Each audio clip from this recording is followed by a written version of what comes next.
end of the day, what concrete ways of engagement do we have to work with the poor people? So Pradhan, I think, was a journey of discovery for Pradhan itself, and then for the colleague, all of us in Pradhan, it was also a journey of discovery for us as to actually engage systematically with these communities, the resources, the environment, the ecosystem, and then create something which is meaningful.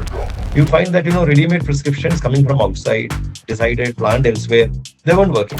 Like today, you see young professionals as a idea, like the work that Development Wala does in terms of helping organizations find good people, you said, right? From universities, from different academic institutions. Like, typically, this is what Pradhan does.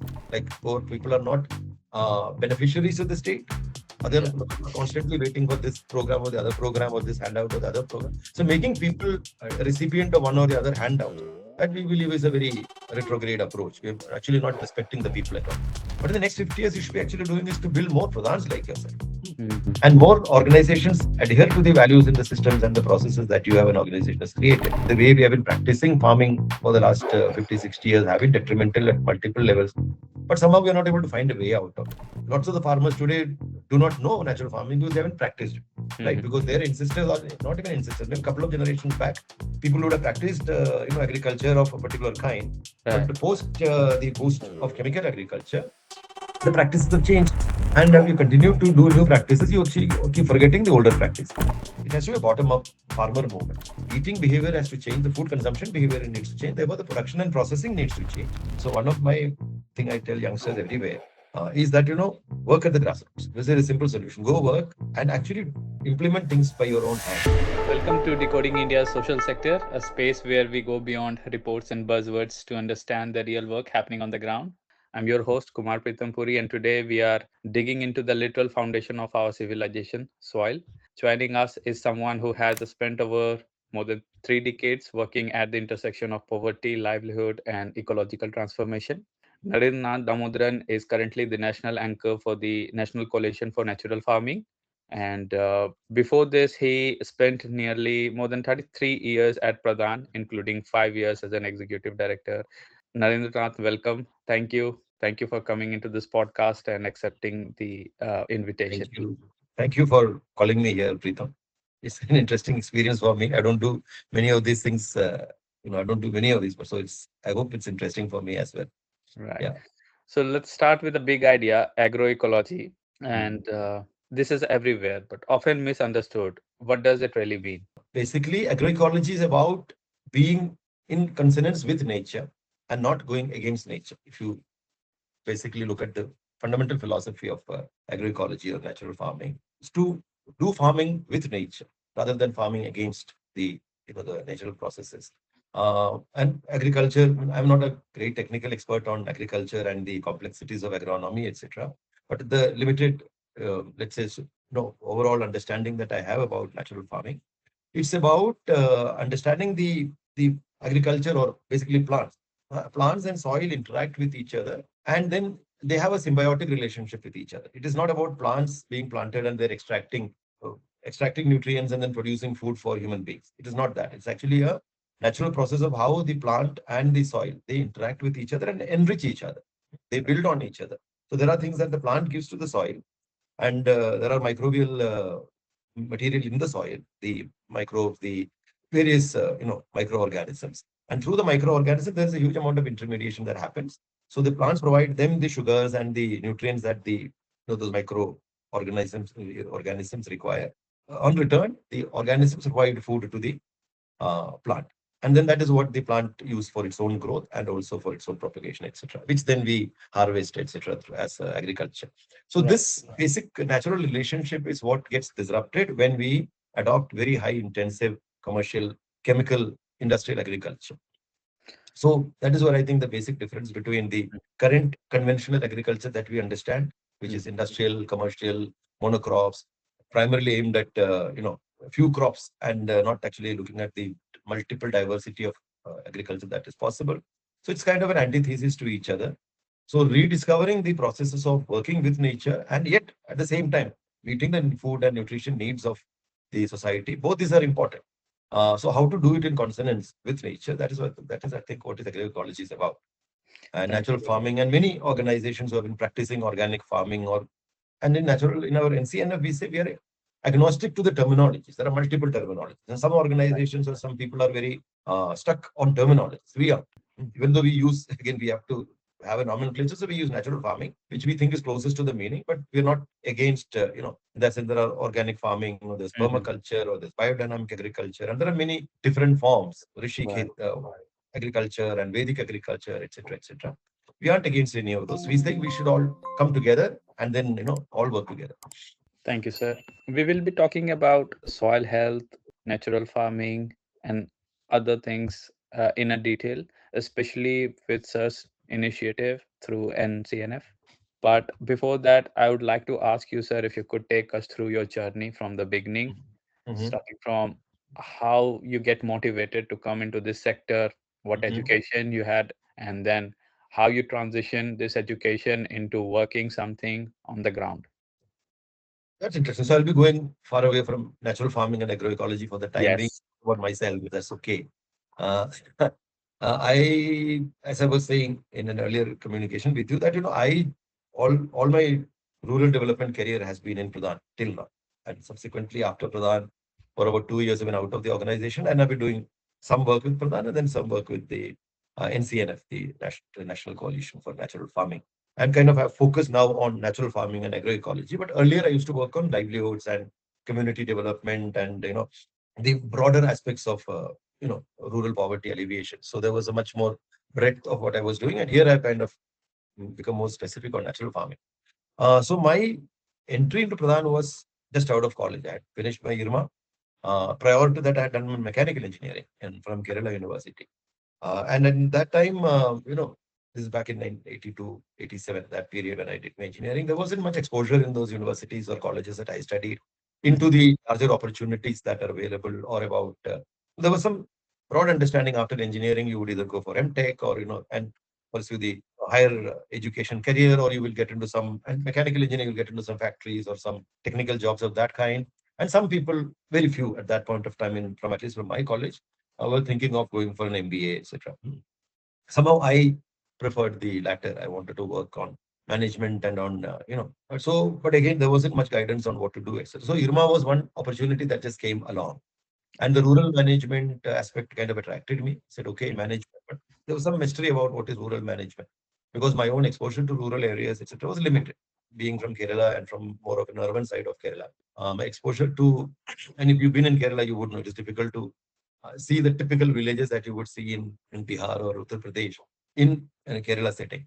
Nevertheless, so I joined IRMA, and IRMA gave me an exposure to the rural areas, that the villages of what we understand as villages in India today. That was a really fascinating experience for me. That to understand that people do live like this, and there are rural areas and people do agriculture, and they produce, and there are these kinds of struggles they go through. And there's an urban area, and there are the markets and things like that. And so IRMA was an initial stepping stone for me to understand the rural areas. But my real in-depth understanding of poverty, etc., came after I joined the field work in Pradhan. And fortunately, I got an opportunity to come to Bihar and work with the Adivasi communities in Santhal Pargana. So that was, I think, a kind of a decisive change for me because, far, far away from what I would have been otherwise. Mhm. I ended up in Bihar and in Santhal Parganas. There actually got to know really about poverty and the complexities of poverty. How really poor people, especially the Adivasis, the scheduled castes, the Dalits, and the women, and the even in the Adivasis, the more particularly vulnerable groups, how they are actually literally stranded in poverty and intergenerationally for generations they have been stuck in poverty and Yes. roughly, I mean, typically there's no way to come out of it. Mhm. Everything is loaded against them in terms of, whether it's technology or it is about knowledge, it's about market linkages, or even about policy signals or even programs or the reach of programs because they also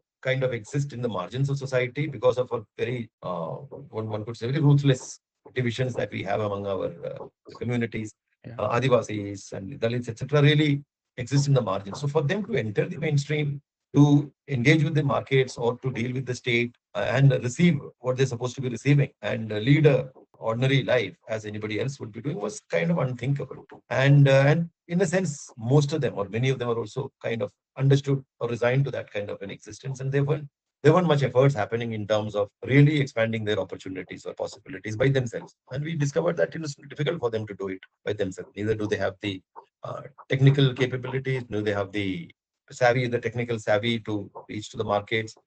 Neither do they have the production capabilities, because many of these Adivasi communities we worked with are all second generation or third generation farmers. They hadn't started actually settled farming, Okay. not in just their life of this hunting, gathering, or the nomadic nature was just not very far behind them. So their own skills in dealing with the resources and technologies, etc., was also limited. So there was a huge, and in the initial days of Pradhan, there was a huge amount of consternation and confusion. Also, how do we deal with such poverty? What do we actually offer? We want to promote livelihoods, and how do we actually promote livelihoods? Mhm. There is actually there aren't too many ideas or pathways one is able to really discover. And in the community also, when you go there, the community is also kind of given up. I mean, there are aspirations. Today we speak a lot about aspirations and youth. Communities always had aspirations. I mean, but the issue is not able to find Mhm.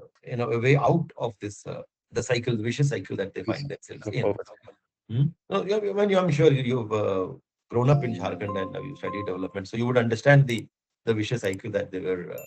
And in those days, our literature, Robert Chambers, etc., written extensively about it. But then he also had, I mean, end of the day, what concrete ways of engagement do we have to work with the poor people? So Pradhan, I think, was a journey of discovery for Pradhan itself, and then for the all of us in Pradhan.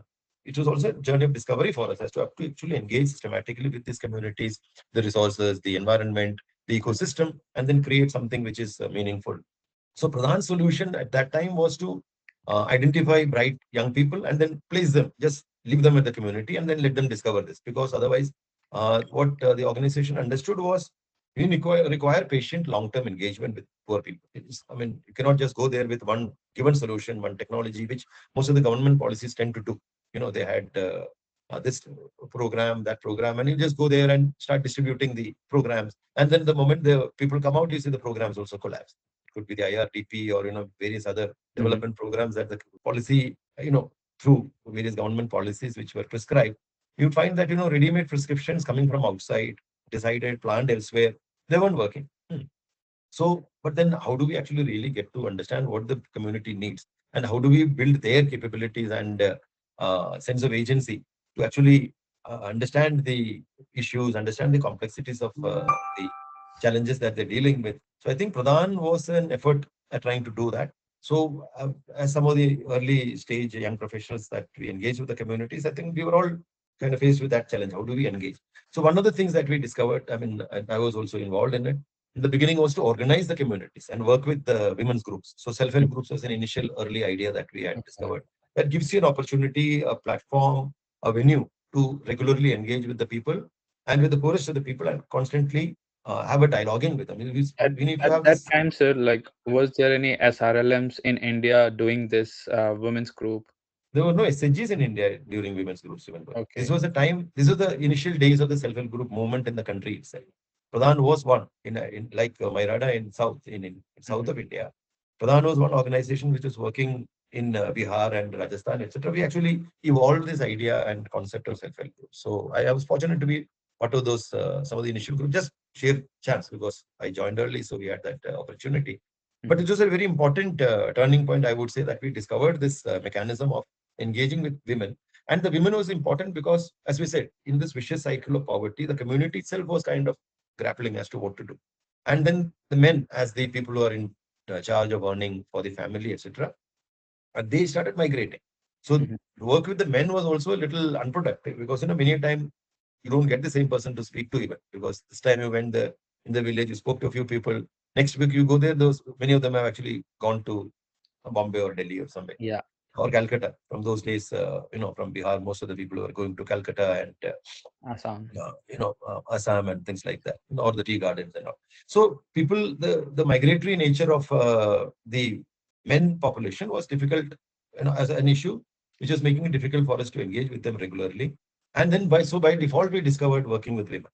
Even Mhm. now, it has actually become the main, actually the actual main way of engaging and organizing communities. But this we discovered, okay, work with women's groups, start with small savings in credit, which actually helps the community also build its own confidence. Mhm. Things which they've been already doing, they were dealing with money lenders. I mean, communities also not sitting idle. They're constantly trying to do something or the other to come out of this vicious cycle. The women were taking small loans and doing, whatever household agriculture, little livestock, hunting, gathering in the forest. There were little things the community were trying to do through the year to stay alive. But it was just keeping them alive or just slightly kicking. There was no way of substantively coming out of the poverty vicious cycle. So this self-help groups, and then that it got recognized by the mainstream, by the Reserve Bank of India and the government of India later on, that yes, this is a very powerful mechanism of organizing poor people and to create that, the what do you call a pathway for the mainstream financial system and the community to engage, to bring in resources into the village, which the village direly needs in terms of even meeting the basic survival needs, to investment needs. All this, that pathway that the self-help group allowed was a big discovery. So, in that, therefore, you can see the SRLMs and NRLMs have become such a vibrant program today because now there is a very clear-cut way of engaging with the community, which was actually absent in those days. I mean, people were trying different things. There were watershed groups, people trying to do, they were providing, people were trying to promote irrigation groups, people trying to do different things, activity groups, enterprise groups, the Dwakra groups. It was also an effort at some point of time of organizing women into enterprise groups. But then the elegance of the self-help groups, which actually allowed the women to, take charge. Because at the end of the day, what Pradhan also realized and which reflected in our programs was we basically believe that the community have agency. That basic belief in the ability of the people to find, ways out for themselves if provided that opportunity and that kind of a wherewithal. That is the basic belief we have. So in our initial orientation, etc., this is what we actually tell our youngsters who join. The people have the capabilities. Our role is to help them discover and enhance those capabilities. Right. And that is where actually then the process is not of, you design a program in Delhi or in Ranchi or Patna and then go to the people and then deliver it. It has its validity, but you don't go beyond a certain period. So it is not about participating in your programs. It is not about you, Pushing it is the not about, top-down approach to the yeah, it people. is not about top-down prescriptions. It is not about they even participating in your own ideas. It is about themselves identifying the questions. So they're not responding to your questions and providing answers. They're Right. about this empowerment is about people asking the questions themselves and then discovering solutions in that process. And in both these processes, you being a facilitator, an active, listener, active facilitator, enabler. So you are kind of helping the people find their, mind space, find their voice, and find their agency. So this is the process of engagement with the communities, which I think I learned in Pradhan through experience. And today, actually, all the programs of Pradhan, and to that extent, uh, credit to the young professionals in Pradhan, lots of organizations across the country today, the rural livelihoods mission today, which have all drawn a lot from ideas that, organization like Pradhan brought. Like today, you see young professionals as a idea, like the work that Development Wala does in terms of helping organizations find good people, you said, right? From universities, from different academic institutions. Typically, this is what Pradhan does. And now, or did, and does even today. Now, a large number of organizations are doing it. The NRLM is based on this idea of, sending young professional team down to the block level. And this was a Pradhan idea of, professional 1 or 2, 4 to 5 young professional team. And this back in 1983, our founder thought about it. So today it's become a universal idea, I would say, of because we realize that these professionals are the people who bring in the knowledge. They bring in the technical, scientific knowledge. They bring the management knowledge, but they also have the empathy and the ability to build on the communities. So you're not actually providing solutions, but you're helping the community discover the solution. So I think this shift is what I've learned in Pradhan, and I think that's what has been a very, very fulfilling experience. So how And then many years you have spent in Santhal Pargana? Santhal Parganas, I would say I spent 2 years. 2 years. Because then soon enough we were starting a new team in Hazaribagh, another tribal district, Okay. and the tribal part of Hazaribagh. Then we actually expanded to the non-tribal areas also. So Hazaribagh is where I spent more time. So that is about roughly 10 more years after that, before I left. So was the socio-economic condition and the poverty and the livelihood issues were same in Santhal Parganas as well as in Hazaribagh, or did you see any difference in the two areas at that Oh, time? different, obviously. There are two different ecologies as well. Right. Yeah, there are two different ecologies. Uh, Poverty was there everywhere. But as it's Santhal Pargana is a little more tucked into the hills and into the jungles, Right. the Raj Mahal, the range. And it was predominantly there were Santhal tribal communities and their customs and their way of engagement. Uh, I think that was predominant in the Godda, Poraya, that area where we were working. In Hazaribagh, the areas where we were working had partly tribals and partly non-tribals. So the primary source of livelihoods, one could say, if in Santhal Paragana it would have been 50-50, but 50% forest and 50% non-forest. Here there could be, maybe 70 or 80% of non-forest and a little bit of forest.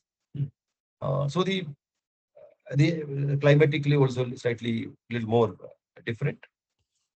The soil types are, I believe now it was slightly different. Okay. Little more fertile soils in the Santhal Parganas and less fertile here. Land holdings were smaller here in Hazaribagh. There was far more migration because of that. Much more migration from the Hazaribagh blocks into Delhi, for that matter.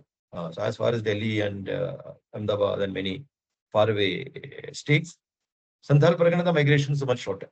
They went to Bengal and the Santhals also went to Yes. the tea gardens once upon a time, but that reduced and they were more seasonal. So the Santhal migration, at least the way I saw in our areas, were more seasonal into Bengal during the harvesting season because agriculture here wasn't much to talk about. So during the cropping seasons, they would migrate because they get very high amount of labor, etc. in Bengal. Hazaribagh, the agriculture was not their prime source of, you know, livelihood at that point of time. So there was massive amount of migration. And there was migration to Bengal, but there was also a lot of migration to non-agriculture activities. So, construction, driving, and all other labor work, etc., etc. So there were a lot of social economical difference between. Okay. Was there a seasonal migration pattern, or they were migrating for a longer period of time and Yeah, the migrations from Santhal Pargana were shorter and seasonal, from and the Hazara? Hazaribagh migration was longer Longer, yeah. because the migration was not into agriculture. And there weren't that much of agriculture happening here anyway. So there would be one person or maybe one or two people in the family who will continue to do agriculture, mostly the women. And the boys and men, they migrate in large numbers to across the country. They used to say that a lot of people in South India, in Telangana, in Andhra, etc. Uh, in fact, today, as the migrations have kind of expanded and the opportunities of migrant labor has actually increased in India. So these days, there are a lot of people in South. They're with the construction companies. They're operating the big, what do you call Machines. the earth movers and the Oh, yeah. caterpillar and the JCBs and all. A lot of drivers are actually from Godarma. So it's very interesting that migration is very wide. So, how did your journey progress from there, sir? Yeah, so I said overall in larger theoretically, this is what the development process that I understood.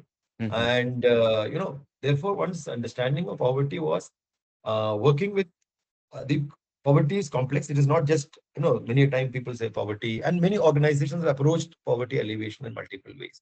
Some have understood as just techno-managerial issues, or technology issues. When you provide them some specific technology, a specific weaving technology, or a specific agriculture technology, Yeah. which many of our mainstream programs tend to do in government. Agriculture ministry talks about agriculture technology, so fertilizer they do, or provide them drip irrigation, and now they are talking about giving them drones and all that. No idea what to do with it. So give them some hi-fi sounding technologies, and the poverty will be solved. Some people say it is a managerial issue. So institutions and collaborations and talk about human process, which is also important. Uh, there are the activist organizations which you would know, which are actually much low in number today, but at some point of time, when I was much younger in the earlier days of development in the country, there was a lot of social, let's say social or political active organization. Because what is most important is not just economic poverty, but you talk about equality and Yeah. equity in society. So you talk fight for equality. So in the social customs, fighting against cultures, so issues on women's rights and things like that. Then there was also the political organization, which actually talks about the state has a duty to the citizens, and the state better do that, right? And different organizations have therefore nurtured different approaches. And my understanding is all these are correct. None of it is actually fully wrong, but none of it is fully complete in either itself. So it's difficult to adopt a single dimensional approach to working with poverty or even evolving solutions. So that is, I think, the methodology that Pradhan discovered, that we're not. Surely there was a clarity that we are not adopting a approach of confrontation with the state or anybody. We're going to work with the state. But then the idea is to work with the state and not under the state. Like poor people are not beneficiaries of the state. Other Yeah. constantly waiting for this program or the other program or this handout or the other program. So making people a recipient of one or the other handouts, that we believe is a very retrograde approach. We're actually not respecting the people at all. You're not respecting their ability to also think and act for themselves. So you need to have approaches which make people provide them dignity, correct? Because dignity is absolutely important. So any design that you have need to have looking at anything, anybody, any institution or any person they deal with, it has to be a relationship equal, correct? Whether it is the poorest tribal woman that you're dealing with and the most powerful market company that you are equal in the eyes of everybody, in the eyes of the constitution, in the eyes of the law. So you need to provide them that dignity. That I think the one first basic principles in any this thing. Therefore, therefore, the thing about handouts and freebies, etc., just go out of the window. But we're not again denying handouts or freebies, etc. They are important as a viability gap. So basically the people have to start to be helped to understand their situation, to devise their own solution to the problems that they have. Before they need to get a good grip on what is the issues that they're dealing with, Mhm. understand those problems and what are the solutions they require. How do they work with the state? So the state handouts, state again, we believe the state has a duty to provide handouts and freebies and donations, what is subsidies and grants to the people. But it has to be provided in a smart way. It actually empowers the community and not disempowers them or make them dependent. Right. So what do you think about B2B, bank to bank transfer? Like the government is pushing a lot of money, especially during the elections, as a Mhm. free buy. What do you think about it? Is it a good way of empowering a community, or does it have implication in longer term? Freebie, that's what I think I was saying. Just handing out just money left, right, and center to garner votes. Hmm. Um, that is a very and as we will never object to people getting money. So in that sense, at the fundamentally we are with the people. So if the people are getting some money, we would, but to make them just recipients of that money, that once in 365 days you come there and you provide everybody 10,000 rupees each, and then people have absolutely no option. So they might or might not vote. So that is a separate issue. But that is a very when you adopt methodologies of that kind, then you're actually not investing in the people. You're just creating a very temporary condition in which they seem favorable to you, and then you kind of what do you call influencing their Right. button pressing behavior. Right? Yeah. That's a very limited interaction that you have with people. That's a undignified way of dealing with poor people or people in general. I would say we build on their capabilities, help people enhance their own capabilities, invest in the capacities and capabilities and their sense of agency, and Mhm. then you provide these, you know, but without expectation that they will vote for you, etc. No. So politics operates in a very devious ways in sometimes, uh, because you don't have the patience or the energy to engage with communities. So True. that is a problem with policymakers and the way we have unfortunately created the system. Nobody has any long-term thinking or stake. People also know, politicians know once in 5 years, my thinking time is 5 years. Or an IAS officer or the policy maker who goes there, for him or her, it is 6 months. So when you think in very, very short, terms and short 6 month terms, it is difficult to have this long-term patient engagement that I was saying in the beginning. So, Mm. therefore, to put it, in briefly, I would say this one-time transfer approach is not the best part. It has to be part of a larger scheme. You provide 10,000 rupees at some point of time, or you give this 2,500 rupees every month, or whatever you do that. But then Mhm. what else are you doing in addition to it? Are you actually investing in people's and their own abilities and capacities? Are you creating the larger ecosystem? You know, Second is again the market part of it. A lot of organizations I've heard saying, we need to make the poor people work for the markets because that is the best way to, you produce something, you push it to the markets, and then you obviously get a better price. So starting with the whole Amul model, where dairy was really scaled up in villages, and if you know the story of Amul, Mhm. Anand, and there was a Yeah. market in India, and the two connected, and that is how the milk cooperative movement in India started. But then we want to put it on its head by saying we not about making the people work for the market. The market should work for the people. So how do poor people gain that sense of agency and the ability to deal with market again to influence the market and the market behavior? So I think that is important. Okay. So we're talking about a place where the poor people are in charge, Mhm. right? People who are in charge. by, they are poor is because of various other social, economic, geographic, agro-ecological factors. They didn't become poor just by themselves, right? So they are as equal and as dignified citizens and, as members of the society as anybody else is. So we have to, ensure that, that dignity and respect is maintained, and then they deal with the institutions and the markets from that frame. So therefore, that's the power of self-help groups. Also, we discovered that, the people. In fact, a lot of SHG women, I'm sure if you have traveled in Jharkhand in the villages, they will every woman will tell you this. After joining the SHG, when I go to the bank, I get some respect. Otherwise, just 6 months before the SHGs, when I went to the bank, they will never even allow me inside. Because when I say, what will you do? You have a very little, 2 rupees, 10 rupees. We are not interested in your money. And most of the time, they go to withdraw some pension. And, that is the only link they ever had with the market. Never for a properly planned, economic activity or an investment loan or something like that. They could not go into the bank. Like Even you at or that time, I. having a bank account was considered as luxury. Absolutely. And all these women used to say, when we go to the bank, when the security will allow, not allow, then security would be from our village only. And But you he can't only will even say, think of taking the staff of from bank to the villages so that they can able to help people out. That was not the concept before. no, no, I mean, those days, those things used to happen as part of some government handout program. There was an IRDP those days.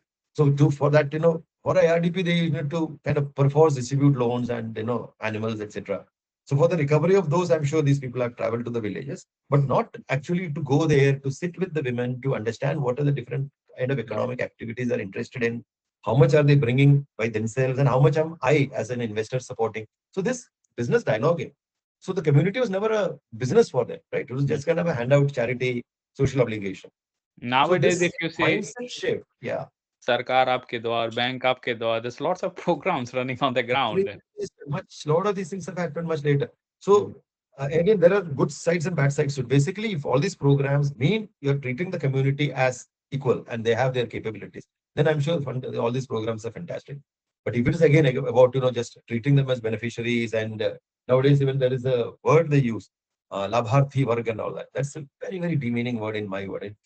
It kind of jars in my ear when senior politicians stand on a stadium and on a podium and say that we have created a labharthi work and who will constantly vote for us because they are benefiting from our handouts. That's a very demeaning way of Mm. talking to poor people. Poor people are not labharthis. I mean, they are as equal partners, as in this development of this country as you are, and as concerned also. I mean, you have to उनको आजमाना पड़ता है ना. You have to actually work with the poor people and understand. They also have a sense of larger social development, and they also want the country to develop. But Mhm. are we building on the energy and agency that they have? So these are the broad political principles. I mean, the development principles that I think I have So, understood sir, working on. since you started working at a very early years of your life and you spent almost like more than 3 decades in this NGO sector, what is your experience like in terms of India's whole non-profit sector? How did it change? So India's non-profit sector has changed enormously, I would say. I mean, today there is so much of a diversity of non-profits. But even as post-independence, this sector has actually changed quite a lot. So the initial days, what we've seen is a lot of social organizations, the rights-based organizations, and even some political organizations were there, which were actually looking at equity, equality, and you know, because it was in the fervor of the freedom movement. Because our civil society movement in India has evolved as part of the freedom movement. Because the freedom movement was not just an independent political independence movement, right? It Right. was also social evolutionary movement, social change movement. You had Gandhiji was partly a politician, but also a great social leader. So, the NGOs were also highly influenced by the Gandhi, Ambedkar, and those principles, and therefore the NGOs or the civil society organizations, as we call them, initially were also highly influenced by their cause for equity and equality, etc. And a lot of organizations were of that kind. Subsequently, I think a lot of organizations came in which were also inspired by the constructive, action. Again, a message that Gandhiji had given. So knowingly or unknowingly, a lot of organizations actually started working on this constructive development, going to the village, working on actual issues of livelihoods and education and real day-to-day problems of the people, not just about the larger political consciousness, etc. So in a sense, that has moved further and further. And today you have a lot of organizations working purely on economic development and social enterprises, which is actually one more extreme of the development, where we come. And the social and the political, etc., have taken a huge back seat in the civil society movement today. So that I think is a big one shift one can say. Which in the initial early independence days, you had organizations which were very concerned about equity and equality and rights, etc. But today you have a very, today you have a plethora of them, but there is the emphasis on the social and the political, etc. have actually reduced, and they have actually going again getting marginalized quite a lot. Because now you see the state has taken over a lot of these development responsibilities. The markets have become very, very prominent. Uh, but so basically, what we're saying, the civil society is supposed to be a balance between the states and the market as a construct, between when you say the state, the market, and the civil society or the NGOs. The NGOs of the civil society is supposed to be a balancer between the state and the market. But here, I think that's getting squeezed, and even in the civil society, the ones which are more and more thriving and are kind of getting more prominence are the ones who are either aligned with either of them, working very closely with the state and becoming state's own extension arms, etc.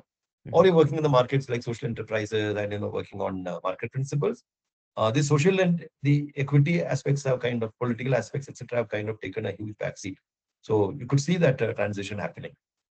So Pradhan was placed in somewhere in the beginning, in the when the Gandhian organizations had started wanting to shift to the livelihoods and the day-to-day issues of the community. There was this huge gap as to what to do, how to really professionally go about doing it, systematically go about doing it, with predictably go about doing it. So that is, I think, Pradhan made that huge difference of bringing in technologically educated expert professionals. So the initial orientation of the organization was also that, working on technology and working on management, etc. Gradually, over a period of time, the organization also discovered that pure technical technology, etc., will not be a sustainable way of engaging with community. You need to build on the community. So change is as techno-managerial as it is social and behavioral, as it is political. So you have to manage or bring the things together, and then the community needs to kind of be facilitated on a pathway of that direction. Sir, as a program director and executive director, when you came back to Delhi, what were some of the programs you have designed in your career which went quite successful in terms of implementation on the ground?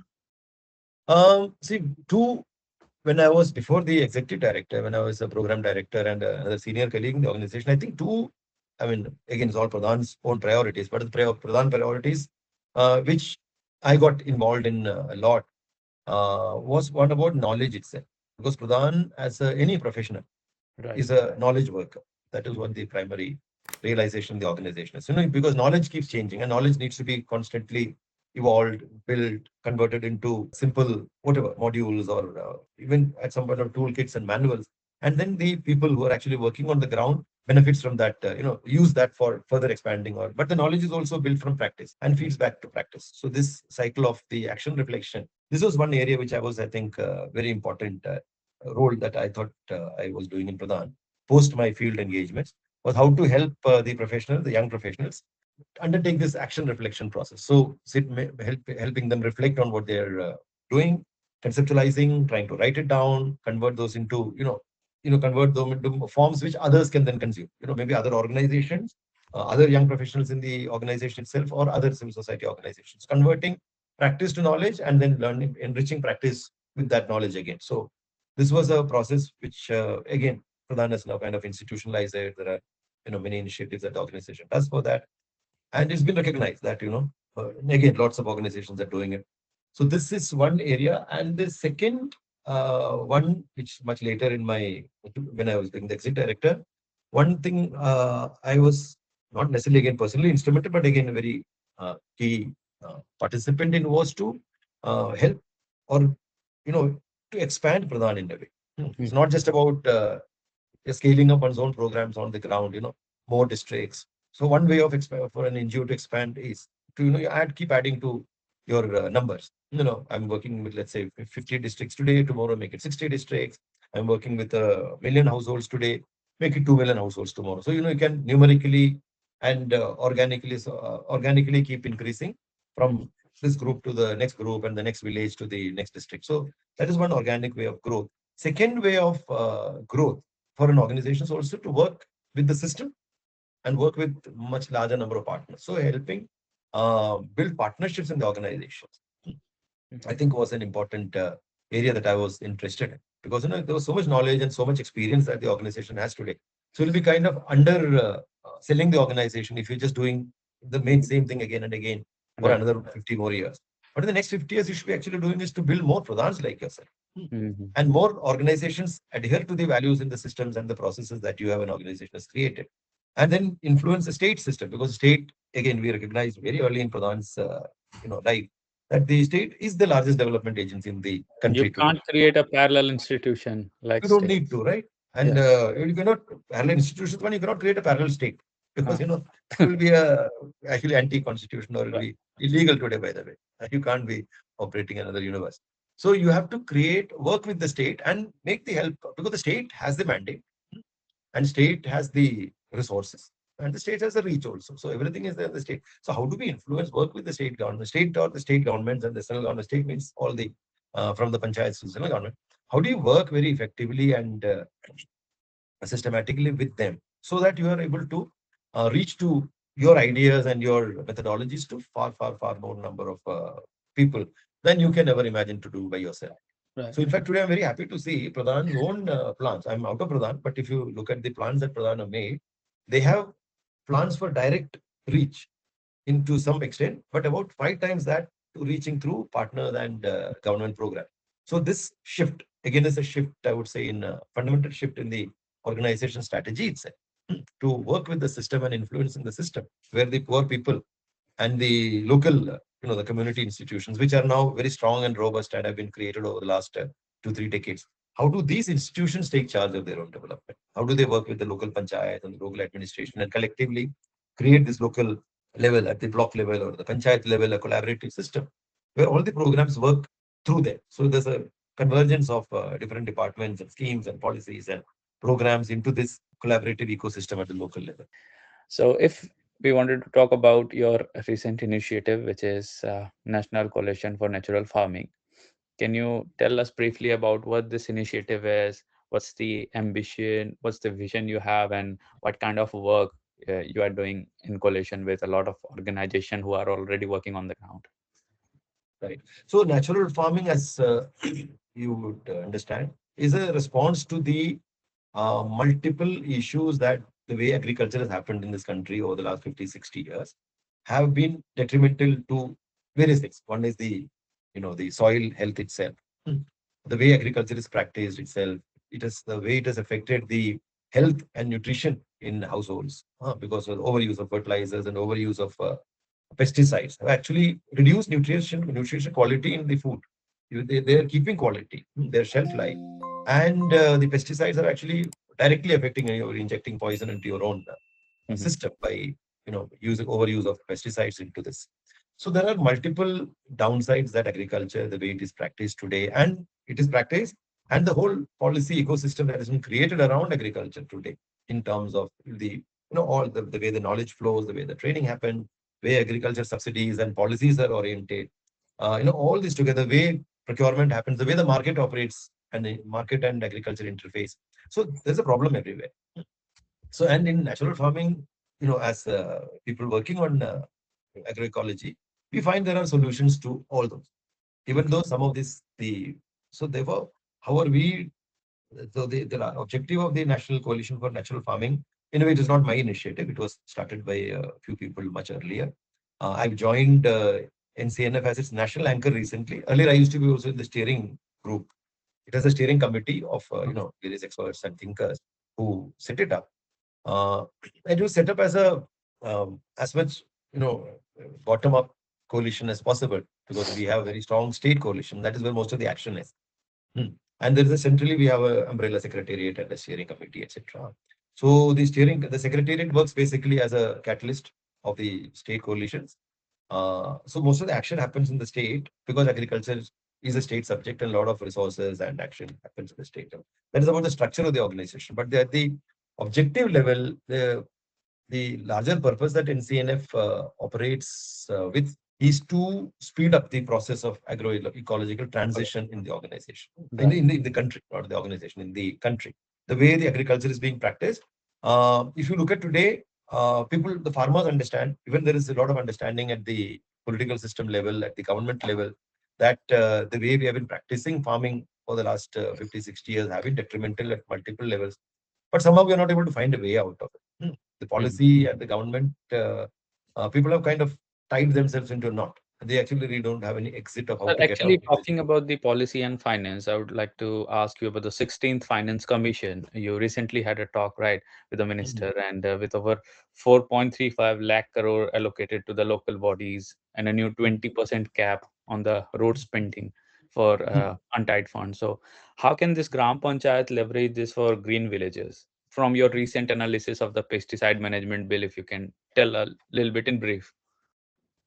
Yeah, so I'll tell you about the panchayat. So what we're saying is one of the major initiative or the major thrust in the NCNF in the coming years also will be about how to actually uh, work with the panchayats in order to participate in the panchayat level planning program, Mhm. and then ensure that the panchayat invests its resources from the 16th Finance Commission and various other programs. 16th Finance Commission is one untied set of money that the panchayat gets, but the panchayat also gets many other resources. Or the panchayat has influence on many other resources. Or the money spent on agriculture, on infrastructure, on market development, many other investments that come into the panchayats. The panchayat should have a plan for how to direct those investments in order to practice agroecology, right? To help the farmers, help the tribal communities, help build the local markets, help infrastructure which is favoring natural farming agriculture, help invest in bio resource centers, the BRCs or the bio input resource centers. So there are various ways in which if the panchayat is able to direct its resources, there are various ways in which you can actually strengthen the natural farming in the panchayats. Therefore, we think the way one, as you said, as I was saying earlier, the central government and its policies are somehow locked into some kind of a gridlock where they're not able to get out. The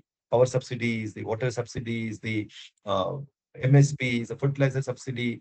There are so many instruments they created over a period of time which now they're finding it difficult to exit from. But unless we actually radically come out of those systems, it will be difficult to actually promote natural farming in scale. So therefore, the but that is actually a very uphill task. Mm. Getting the central government policies and the ICAR, which is bringing the technologies, etc., for agriculture, for them to get a big rethink and start thinking differently, it is an uphill task. So currently, what will we get from the central government is programs like NMNF, the National Mission for Natural Farming, which is a statement of intent that yes, there is an intent, there is an understanding, there is a realization that yes, we need to promote, we need to have maybe on a mission mode, promote natural farming in the country, but very under resourced. The whole NMNF has been, the budget is for 2,500 crore, which is also not getting spent. So it's a very little amount of money compared to the 1.76 lakh crore that is spent on fertilizer subsidies. Right. Correct.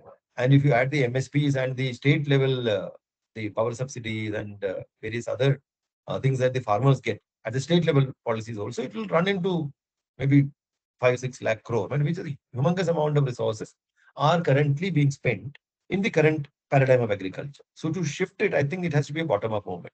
So the Right. farmers have to start saying that, okay, I am not going to buy fertilizers anymore. We're going to create and build and manufacture our own fertilizers locally. Sorry, how important is knowledge conservation or the practices that indigenous communities have? Like how important it is to just It is implement the absolutely nature of important. As we agriculture. say in the NCNF, natural farming is a knowledge-based movement. It is not so much of investment and that kind of subsidy-based movement, where investments and subsidies are all important, but the core is knowledge. Because in again conventional chemical agriculture, how do the farmers know what to do?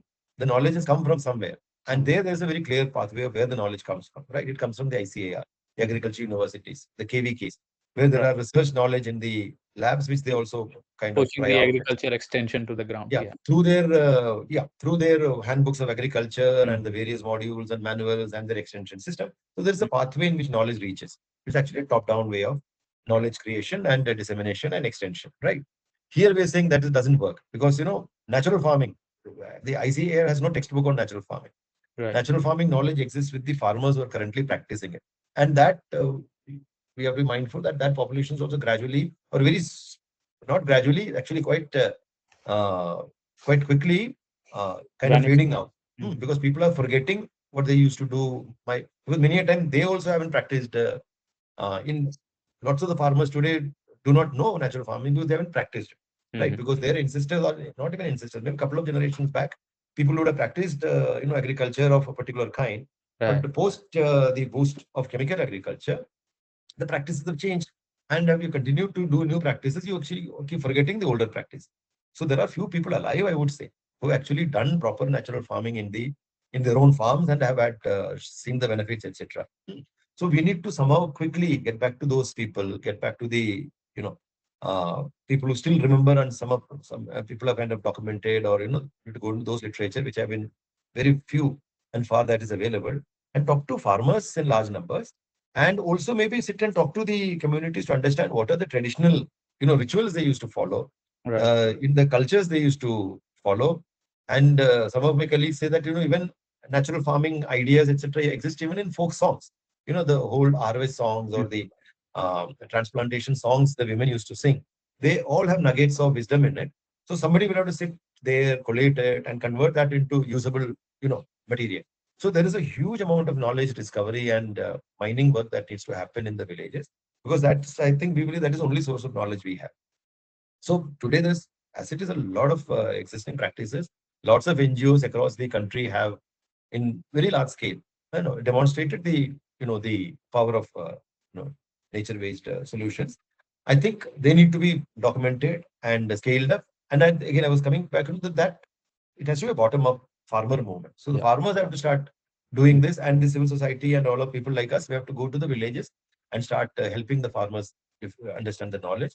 And there is one more point I would say: a lot of this knowledge exists with the women in the village, Yes. because The actually next speaking, question is on that. okay, all Okay. right. So actually, if you see agriculture, Mm-hmm. 90% of the operations are done by the women, even in chemical agriculture for that matter, and in Okay. natural farming also, because Mm-hmm. women, because of their unique position in the household, they are Mm-hmm. the people who are constantly engaged with the resources. Natural farming knowledge or the practices, etc., come through a long term or a regular day-to-day engagement with whatever you're doing, whether your animals or your forest or Mm-hmm. your farm. When you're constantly in touch with these entities, you actually start evolving ideas. And actually speaking, if you see, it is the women who do all this. They are the ones who are constantly spending time in forest. They are the one who are tending to the animals. They are the one who are herding their animals. They are working on the farms. So Mm-hmm. their knowledge of it's actually practice based or realization based knowledge. And again, mother to daughter or mother to Right. daughter-in-law handed down practices are many. But unfortunately, they're not able to use it because, the man, the decision maker, he will come a day and say, okay, today I spoke to the block officer or I spoke to the pesticide shop wala, and they have said this is what we should be doing. So that they're getting knowledge from elsewhere. And Mm-hmm. he also doesn't understand the head or tail of what he's Right. bringing. He just comes with that as a prescription, and then tells the women that, you just do this. So the way the agriculture practices Knowledge today, transfer. Yeah. yeah, knowledge is coming and practices are happening, it is actually killing our existing wisdom. So Right. we need to quickly get back to that So let me throw you the situation. question. So, women as a custodians, why is the leadership of women and other seed mothers essential for food sovereignty and management of community seed banks, sir? So community seed banks, again, at the broader level, is basically traditional wisdoms and traditional knowledge and traditional practices and traditional agriculture material. So it's not just about seeds; it's also about the composting or the practices, agronomical practices, and the food systems. Everything has to change. That's why the systemic approach is also very important to look at it. You cannot just change agriculture without looking at what you're eating. So there is a particular kind of consumer behavior. There's a consumer kind of your own behavior, what you eat, and then based on which the cultivation happens. So today, the market today demands a particular kind of food, fast foods or junk food or highly carbohydrate based food or processed food and packaged food, etc. There is a particular kind of market that is emerging. Unless you work on that also, this the backward integration will be difficult, because there's a big millet mission that is happening in the country Yep. today. There's a realization millets are health foods, and they are the energy foods, etc. But then where is the market? So there are very, very niche market that exists for millets and millets produce, etc. Unless the people at large, the larger the population starts consuming these traditional foods in much larger scale, it will be difficult to actually in much larger scale to start going back to natural farming. Correct. Because so therefore the work has to happen at every level. So that's it. One work has to happen at the policy level in terms of how their process of directing subsidies to whom. Whether you are giving subsidies to the fertilizer companies or are you giving subsidies to bio input resource centers? Are you giving subsidies to the farmer producer herself? Are you providing subsidies to processes of building local knowledge? So Right. building local knowledge systems and knowledge repositories. So where is your government investments directed towards, right? Mhm. And then you provide MSPs. You have massive outlays for MSPs. Provide MSPs for millets. Provide MSPs for natural produce. And then you also provide organizations and processes which are actually talking to the consumers about behavioral change. So the Right. massive consumer behavioral change needs to happen. The Mhm. youngsters need to understand today that what is the kind of appropriate kind of food that we need to eat. We need to eat multiple kinds of food, not this one or two types of food is what is required. So Mhm. natural farming is primarily about multi-cropping and diversity. So when you have a diverse crop, you'll also have diverse food, right? So then people need to start liking the diverse food. So therefore, the eating behavior has to change. The food consumption behavior needs to change. Therefore, the production and processing needs to change. Right. So what natural farm the NCNF is arguing for is we need to have local food systems evolve, local production, local processing, and local marketing. Mhm. So that is where you actually also have a traceability of what people are eating. One of the biggest issues, even the consumers say that okay, I'm willing to pay a premium, but how do I know what am I paying for? Am I Right. paying for? Even if And you so just go to the supermarket and buy a ketchup box, in the label you'll see n number of chemicals along with the preservatives, and you get correct, correct, confused. I was right, only come here to pick up a tomato ketchup, correct. and Why my family I'm can eat paying only. for all those chemicals that I'm Yeah. listing, the additives and the preservatives? But on the contrary, if the ketchup was made locally through very clean and hygienic processes, it had maybe lower shelf life, Mhm. but consumed locally, produce Right. just enough for the local consumer. So I'm currently talking to very theoretical levels, but I'm think we should think of process of that kind where you produce and consume and process also locally, and let those kinds of technologies be invested in. You need to have the same quality and the same hygienes and the same standard food standards and safety standards, etc. Whether you're producing in your as a cottage industry or producing in a big Nestle factory, but wherever you're doing it, so invest in those. So I'm saying Mhm. create local, very local, vibrant economies, which has an additional, positive impact would be when you'll have more and more young people wanting to come and work in the local. You create employment for young people in the local areas. Do you think the Uh, cluster level federation of farmers can hmm. definitely become one of the key entry points where they can ensure this production and supply of the local goods to the market? I would say yes. I would say I mean cluster federations or FPOs in that sense. FPOs at various kinds. You can have Right. village level FPOs or maybe district level FPOs. So no FPOs which are local. With the definition being local, which is working at the local market level. So Mm. district or a maybe a few couple of cluster of districts could be a good enough you know definition of a local economy where you can create viable models of you know food systems. So when too small, a panchayat may be small, cooperative block may be small, but if you took a few districts, it Mhm. can actually create enough variety. It can meet its own food security as well as nutrition security and availability of multiple varieties of food. So Mm. you may not be able to get the exotic things that you need to that you can think of separately as separate Right. exotic value chains. But Right. the 90% of your needs you can meet locally. Right. But it will be seasonal. It will be Mm. but healthy. It will be nutritious. That is where I think naturally NCNF is actually pushing towards, kind of changing this kind of a narrative. Sir, what advice do you have for young professional on translating grassroots evidence into policy narratives? Because a lot of people already working on the ground, maybe they are in their early careers and Hmm. need guidance. And I think someone as of you having so much of experience, if you can give us an advice on how young professionals can translate this grassroots evidence into their policy narratives. And one, I believe this obsession ki I have to convert everything into policy prescription, etc. That is separate. Policies and Right. things will change if there is enough groundswell of experience and you know good evidence. Surely you can work on building that evidence and making it visible. Policy changes will happen because policies also respond to signals from the ground, or you have to create enough signals from the ground. So therefore, I think for young professionals, I would say spend a considerable amount of time, in the field, work in the field, actually work on, for you or me or whatever, some of our major lessons have come from the villages only. So first 5, 7, 10 years of your career, don't worry about what money you're getting or what comfort and what EMI you're paying. Go Mhm. and work in the villages. If you're interested in, because you have a very long career, right? I mean, I worked in Pradhan for 35 years and I'll continue to work maybe for a few more years.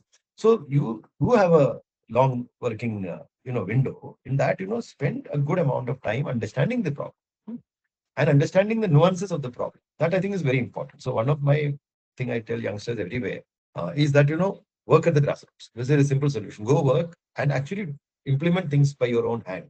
Fail, then experiment, then do something new. So that is one I think very important thing. And then second is a basic belief that people have capabilities. You as a professional, yes, you bring in a lot of knowledge, but end of the day, it is a community that has to bring changes in their own lives. Correct.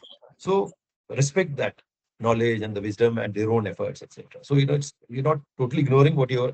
It's not doesn't mean that you're kind of shutting down your professional knowledge and your ideas. But the actual solution may be a co-created solution which both. But that engagement, patient engagement with the community of experimenting with them, working with the community as a partner in knowledge and in development.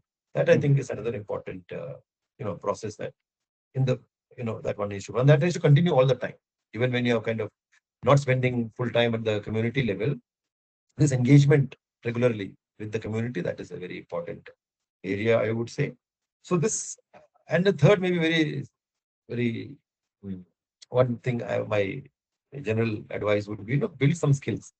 I mean, one needs to be a generalist all the time, but that is good. But one or the other skills in which, as a professional, build a professional skill, which you will be, you know, uh, honing through your life, which is an instrument you will use to bring change. End of the day, all of and the larger vision, realization that all of us here to bring larger social change. Hmm. And change where the poorest of the poor, the last person on the queue, as Mahatma Gandhi would say, they have their voice and agency. So this is a social change that we are looking at. So whatever skill or whatever initiative that I am doing, how does it benefit the last person on the in the queue? That I think should be something paramount in your own system. Thank you, sir. Thank you for sharing your journey and helping us reimagine what development truly means, and from the soil beneath our feet to the systems that shape our future. So it was really insightful. And we are grateful for your time and for the decades of the work you have done on the grassroots in the communities across India. And yeah, it's been a pleasure. And it was a nice conversation, I believe, we had. Thank you, Preetham. I don't know how much I've been helpful. Maybe I don't know how much justice I've been able to do to your brilliant questions, but hopefully it will be of some help. The last time when we talked in the phone, you said why you are asking Babu, just do a conversation who are already working on the ground. But I feel like having a conversation with Babus tells you a lot of stories of change, of how policy has been created, how an NGO has been transformed from beginning to the end. So that's also important. And a lot of my friends who are in Pradhan in their early careers would definitely love to watch this podcast. So I'm really happy that we did this. Thank you so much. Thank you so much for having me.